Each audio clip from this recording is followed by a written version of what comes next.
The world's worst kept secret has finally been let out. George Russell has finally been announced as a Mercedes Formula 1 driver from 2022 onwards. You just knew that was going to happen! It's finally official. The up-and-coming Brit has just been announced as the teammate of 7-time champion Lewis Hamilton. Why is this a big deal, and why is everyone talking about this bloke? Let's find out.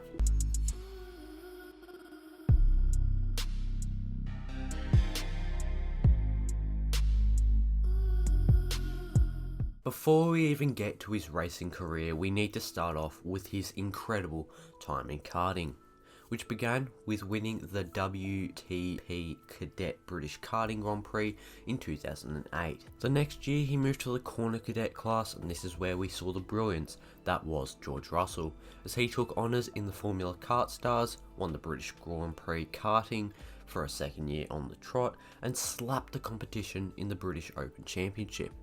The only series he entered in 2009 and didn't win was the Super 1 National Kart Championship, finishing second behind Alex Gill. 2010 saw George move up to the Minimax class, and the domination didn't stop as the Kings Lynn-born driver dominated the British Karting Grand Prix again, this time in the Rotax Mini-Max class.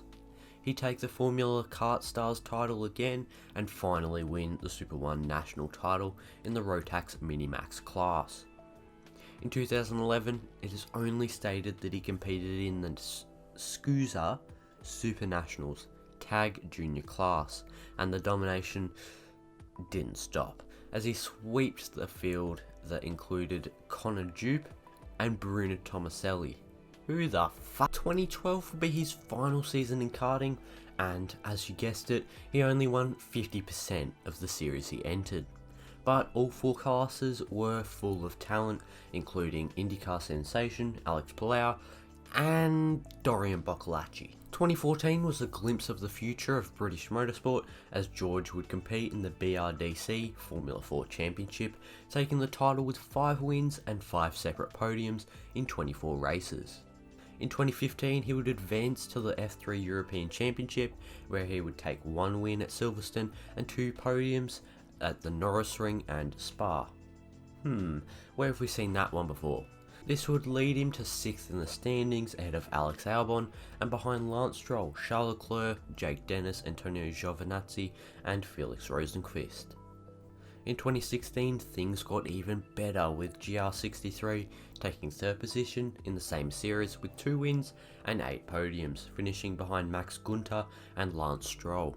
He would then join the F1 undercard in the form of the then known as GP3 series, and here he would cruise to the title in a field full of up-and-coming talent, including Jack Aitken and Antoine Hubert. Obviously, this meant he was promoted to the F2 Championship and would win the title ahead of Lando Norris and Alex Albon, who of course he grew up racing with and generated a great friendship with. This dominance was enough to get a Williams F1 seat from 2019 onwards, with the vision of joining Mercedes when either Hamilton retires or Bottas leaves. He would fail to score any points in the worst car on the grid and would continue on with the Oxfordshire-based squad for the 2020 season. The Williams wasn't great, but he did get a drive at Mercedes in the Sakhir Grand Prix after Lewis Hamilton received that thing. Yeah.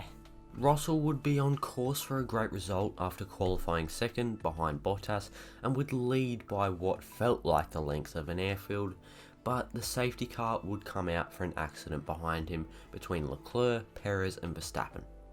He would look in control until Mercedes gave him Bottas's tyre set, and he would then have to come back into the pits to put his set on.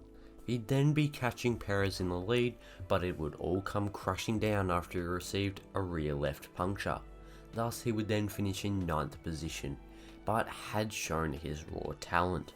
2021 is to be his final year at Williams, and it hasn't even finished yet. Somehow he's put one of the worst cars on the grid in Q3 on numerous occasions, and would even qualify 2nd behind Max Verstappen at Spa.